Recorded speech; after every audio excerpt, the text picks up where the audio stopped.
ಕನ್ನಡದ ನಂಬರ್ 1 ದಿನಪತ್ರಿಕೆ ವಿಜಯವಾಣಿಯಲ್ಲಿ ಪ್ರಕಟವಾಗಿರುವ ಈ ದಿನದ ಮಹತ್ವದ ಸುದ್ದಿಗಳನ್ನೊಮ್ಮೆ ನೋಡಿ ಬರೋಣ. ಪಶ್ಚಿಮ ಬಂಗಾಳದಲ್ಲಿ ದಿಗ್ವಿಜಯ ಸಾಧಿಸಿ ಬಿಜೆಪಿ ಅಧಿಕಾರಕ್ಕೇರಿದ ಬೆನ್ನಲ್ಲೇ ಭಾನುವಾರ ಬೆಂಗಳೂರಿಗೆ ಭೇಟಿ ಕೊಟ್ಟ ಪ್ರಧಾನಿ ನರೇಂದ್ರ ಮೋದಿ ಕಾಂಗ್ರೆಸ್ ವಿರುದ್ಧ ಶರವೇಗದ ಶಬ್ದಾಸ್ತ್ರ ಪ್ರಯೋಗಿಸಿದ್ರು. ಬೆನ್ನಿಗೆ ಚೂರಿ ಹಾಕುವುದು ಕಾಂಗ್ರೆಸ್ನ ಸಹಜ ಗುಣ ಹಾಗೂ ರಕ್ತಗತವಾಗಿ ಬಂದ ಕಲೆ ಎಂದು ಲೇವಡಿ ಮಾಡಿದ ಅವರು ರಾಜ್ಯ ಸರ್ಕಾರದ ಆಡಳಿತ ವೈಫಲ್ಯ ಟೀಕಿಸುವ ಜೊತೆಗೆ ಆಂತರಿಕ ಸಂಘರ್ಷದ ವಿಚಾರವನ್ನು ಪ್ರಸ್ತಾಪಿಸಿದ್ರು. ಈ ಸುದ್ದಿಗೆ ಮುಖಪುಟ ನೋಡಿ. ಆರ್ಟ್ ಆಫ್ ಲಿವಿಂಗ್ ಕಾರ್ಯಕ್ರಮಕ್ಕೆ ಪ್ರಧಾನಿ ನರೇಂದ್ರ ಮೋದಿ ಆಗಮಿಸಬೇಕಿದ್ದ ಕಾನ್ವೆ ರಸ್ತೆ ಪಕ್ಕದಲ್ಲಿ 2 ಜೆಲೆಟಿನ್ ಕಡ್ಡಿಗಳು ಪತ್ತೆಯಾಗಿದ್ದು ಭಾನುವಾರ ತೀವ್ರ ಆತಂಕ ಮೂಡಿಸಿತ್ತು. ಕಗ್ಗಲೀಪುರ ಕನಕಪುರ ರಸ್ತೆಯ ತಾತಗುಣಿ ಬಳಿ ಬೆಳಗ್ಗೆ 10:30 ಸುಮಾರಿಗೆ ಕಲ್ಲು ಬಂಡೆ ಸ್ಫೋಟಿಸಲು ಬಳಸುವ ಜೆಲೆಟಿನ್ ಕಡ್ಡಿಗಳನ್ನು ಪೊಲೀಸರು ಪತ್ತೆ ಮಾಡಿದ್ದಾರೆ. ಜೆಲೆಟಿನ್ ಇರಿಸಿದ್ದ ಆರೋಪದಡಿ ಶಂಕಿತ ವ್ಯಕ್ತಿ ಲೋಹಿತ್ ಎಂಬಾತನನ್ನ ವಶಕ್ಕೆ ಪಡೆದು ತೀವ್ರ ವಿಚಾರಣೆ ನಡೆಸಲಾಗ್ತಾ ಇದೆ. ಈ ಸುದ್ದಿಗೆ ಒಳಪುಟ ನೋಡಿ.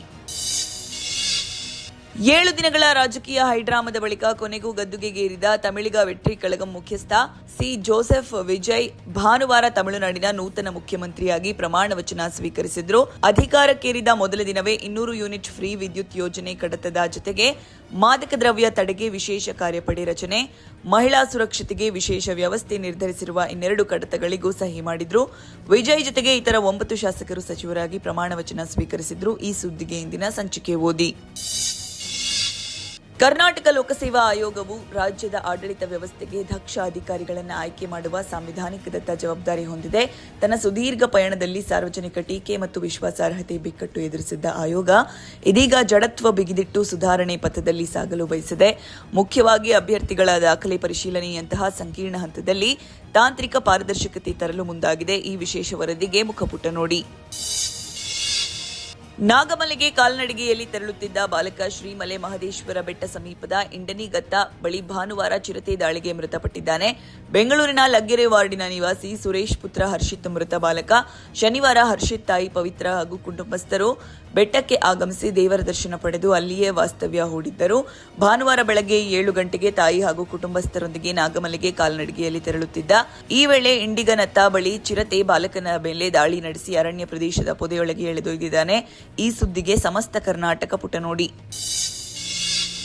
ಇನ್ನು ಅಸ್ಸಾಂನಲ್ಲಿ ಹಿಮಂತ ಬಿಸ್ವಾ ಶರ್ಮಾ ಎನ್ಡಿಎ ಶಾಸಕಾಂಗ ಪಕ್ಷದ ನಾಯಕರಾಗಿ ಸರ್ವಾನುಮತದಿಂದ ಆಯ್ಕೆಯಾಗಿದ್ದು ಮೇ 12ರಂದು ಸತತ 2ನೇ ಬಾರಿಗೆ ಮುಖ್ಯಮಂತ್ರಿಯಾಗಿ ಪ್ರಮಾಣ ವಚನ ಸ್ವೀಕರಿಸಲಿದ್ದಾರೆ.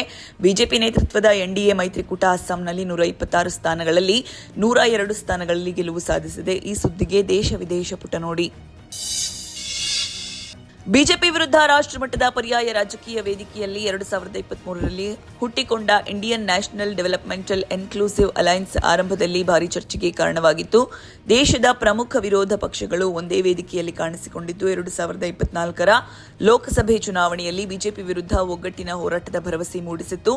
ಈ ವಿಶೇಷಕ್ಕೆ ಚಿಂತನ ಪುಟ ನೋಡಿ. ಸೋಪು, ಡಿಟರ್ಜೆಂಟ್, ಬಿಸ್ಕತ್ತು, ಪ್ಯಾಕ್ ಮಾಡಿದ ಆಹಾರ ಪದಾರ್ಥಗಳಂತಹ ದಿನಬಳಕೆ ವಸ್ತುಗಳ ಬೆಲೆಗಳು ಏರಿಕೆಯಾಗುವ ಸಾಧ್ಯತೆ ಇದೆ. ಕಚ್ಚಾ ತೈಲ ಬೆಲೆ ಏರಿಕೆ, ಸಾರಿಗೆ ವೆಚ್ಚ ಮತ್ತು ಪ್ಯಾಕೇಜಿಂಗ್ ಸಾಮಗ್ರಿಗಳ ದರ ಹೆಚ್ಚಳದಿಂದಾಗಿ ಕಂಪನಿಗಳು ಲಾಭದ ಮೇಲೆ ಒತ್ತಡ ಬಿದ್ದಿದ್ದು ಈ ಸುದ್ದಿಗೆ ಮನಿ ಮಾತು ನೋಡಿ. ಇತ್ತೀಚಿನ ವರ್ಷಗಳಲ್ಲಿ ಹಲಸು ಹಣ್ಣಿನ ಬೇಸಾಯ ವಾಣಿಜ್ಯ ಬೆಳೆಯಾಗಿ ಮಹತ್ವ ಪಡೆದುಕೊಳ್ತಾ ಇದೆ. ಇದು ಭಾರತದ ಮೂಲದ ಹಣ್ಣಾಗಿದ್ದು ಕೆಲ ವರ್ಷಗಳಿಂದೀಚೆಗೆ ಜಾಗತಿಕ ಮಾರುಕಟ್ಟೆ ಸೃಷ್ಟಿಯಾಗಿದೆ. ಮೌಲ್ಯವರ್ಧಿತ ಉತ್ಪನ್ನಗಳ ಮೂಲಕ ವಿದೇಶಗಳಿಗೆ ರಫ್ತಾಗ್ತಾ ಇದೆ. ಹಲಸು ಉಷ್ಣವಲಯದ ಬೆಳೆಯಾಗಿದ್ದು ರಾಜ್ಯದ ಮಲೆನಾಡು, ಕರಾವಳಿ, ಬಯಲುಸೀಮೆ ಭಾಗಗಳಲ್ಲಿ ವಿವಿಧ ತಳಿಯ ಹಲಸುಗಳು ಬಣ್ಣ ಹಾಗೂ ರುಚಿಯಿಂದ ಗಮನ ಸೆಳೆಯುತ್ತಿವೆ. ಈ ವಿಶೇಷಕ್ಕೆ ವಿತ್ತವಾಣಿ ಓದಿ. ನಟಿ ರಚಿತಾ ರಾಮ್ ಕನ್ನಡ ಚಿತ್ರರಂಗ ಪ್ರವೇಶಿಸಿ 14 ವರ್ಷಗಳ ಸಂಭ್ರಮದಲ್ಲಿದ್ದಾರೆ. ಕನ್ನಡದ ಕಿರುತೆರೆಯಲ್ಲಿ ಗುರುತಿಸಿಕೊಂಡಿದ್ದ ಅವರು ದರ್ಶನ್ ಅಭಿನಯದ ಬುಲ್ಬುಲ್ ಚಿತ್ರದ ಮೂಲಕ ಚಂದನವನ ಪ್ರವೇಶಿಸಿದ್ರು. 2013ರ ಮೇ 10ರಂದು ಈ ಸಿನಿಮಾ ರಿಲೀಸ್ ಆಗಿತ್ತು. ಈ ಹಿನ್ನೆಲೆಯಲ್ಲಿ ರಚಿತಾ ರಾಮ್ ಸಂಭ್ರಮಿಸಿದ್ದಾರೆ. ಕನ್ನಡ ಚಿತ್ರರಂಗದಲ್ಲಿ ಡಿಂಪಲ್ ಕ್ವೀನ್ ಎಂದೇ ಪ್ರಸಿದ್ಧಿಯಾಗಿರುವ ಅವರು ಬುಲ್ಬುಲ್ ಬಳಿಕ ರನ್ನ ರಥ ಅವರ ನಟಿಸಿರುವ ಬ್ಯಾಡ್ ಮ್ಯಾನರ್ಸ್ ಸೇರಿದಂತೆ 35ಕ್ಕೂ ಅಧಿಕ ಕನ್ನಡ ಚಿತ್ರಗಳಲ್ಲಿ ನಟಿಸಿದ್ದಾರೆ. ಈ ಸಿನಿಮಾ ಸುದ್ದಿಗೆ ಉಲ್ಲಾಸ ನಮಸ್ತೆ ಬೆಂಗಳೂರು ನೋಡಿ.